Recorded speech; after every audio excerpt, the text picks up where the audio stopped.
झारखंड में एक बार फिर आदिवासी पहचान, धर्म, संस्कृति और राजनीति को लेकर बहस तेज हो गई है।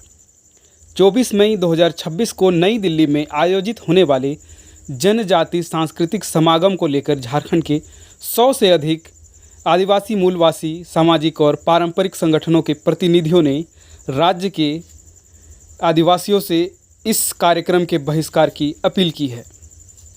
इस अपील में पूर्व मंत्री, पूर्व विधायक, सामाजिक कार्यकर्ता, शिक्षाविद, पारंपरिक ग्राम सभा प्रतिनिधि और कई जन संगठनों के लोग शामिल हैं। इनका आरोप है कि समागम के पीछे जो विचारधारा काम कर रही है वह आदिवासी समाज के स्वतंत्र अस्तित्व के खिलाफ है। लेकिन आखिर यह पूरा विवाद क्या है? जनजाति सुरक्षा मंच कौन है और झारखंड में आदिवासी पहचान की राजनीति इतनी संवेदनशील क्यों है? आज के इस वीडियो में हम इसी मुद्दे को विस्तार से समझेंगे। 24 मई को नई दिल्ली में जनजाति सांस्कृतिक समागम आयोजित किया जा रहा है। इस कार्यक्रम का आयोजन जनजाति सुरक्षा मंच नामक संगठन कर रहा है। विरोध करने वाले संगठनों का कहना है कि यह केवल सांस्कृतिक कार्यक्रम नहीं है बल्कि इसके पीछे एक वैचारिक और राजनीतिक एजेंडा है। एक प्रेस विज्ञप्ति जारी की गई है जिसमें कहा गया है कि जनजाति सुरक्षा मंच राष्ट्रीय स्वयंसेवक संघ यानी कि आरएसएस और वनवासी कल्याण आश्रम से जुड़ा संगठन है।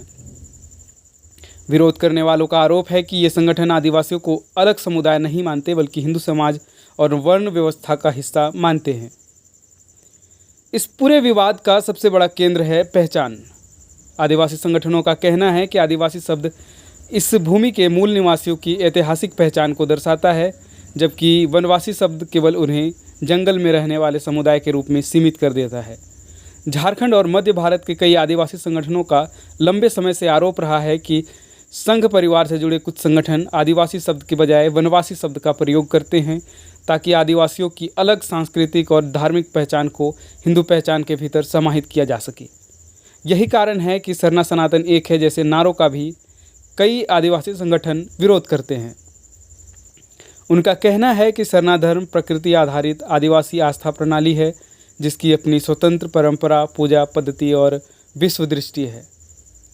इस विवाद के पीछे एक बड़ा राजनीतिक और धार्मिक प्रश्न है सरना धर्म कोड। झारखंड के कई आदिवासी संगठन लंबे समय से जनगणना में अलग सरना धर्म कोड की मांग कर रहे हैं। उनका तर्क है कि यदि हिंदू, मुस्लिम, ईसाई, सिख, बौद्ध आदि की अलग पहचान हो सकती है तो आदिवासी धार्मिक परंपराओं की भी अलग पहचान होनी चाहिए। विरोध करने वाले संगठनों का आरोप है कि जनजाति सुरक्षा मंच और उससे जुड़े विचारात्मक समूह सरना कोड की मांग का समर्थन नहीं करते।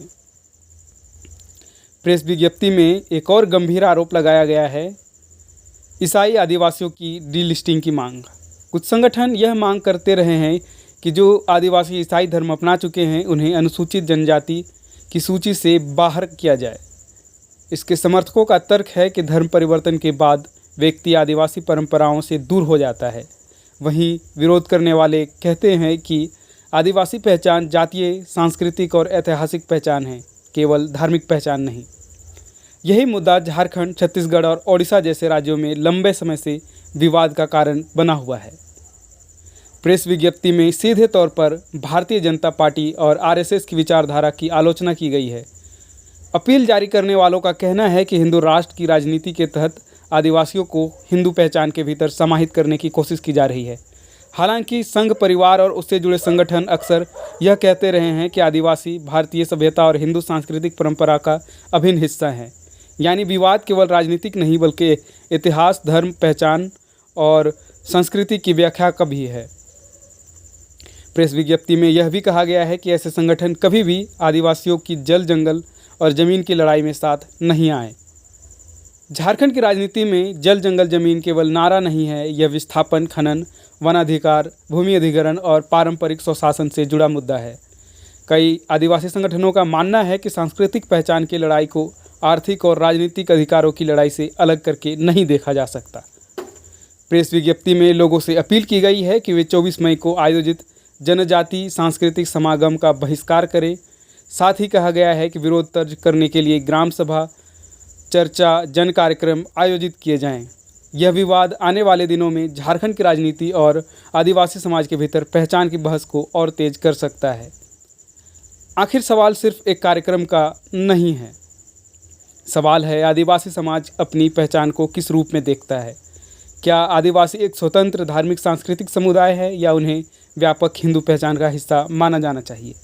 या क्या वनवासी शब्द सम्मानजनक है या पहचान मिटाने का प्रयास? क्या सरना धर्म को अलग मान्यता मिलनी चाहिए? और क्या धर्म परिवर्तन आदिवासी पहचान को बदल देता है? इन्हीं सवालों के बीच झारखंड में नया विवाद खड़ा हुआ है। आप इस मुद्दे पर क्या सोचते हैं? अपनी राय हमें कमेंट में ज़रूर लिखिए। अगर आपको यह वीडियो महत्वपूर्ण लगा हो तो इसे शेयर करें, चैनल को सब्सक्राइब करें और जुड़े रहें हमारे फर्स्ट पीपल इंडिया के साथ। धन्यवाद। जोहार।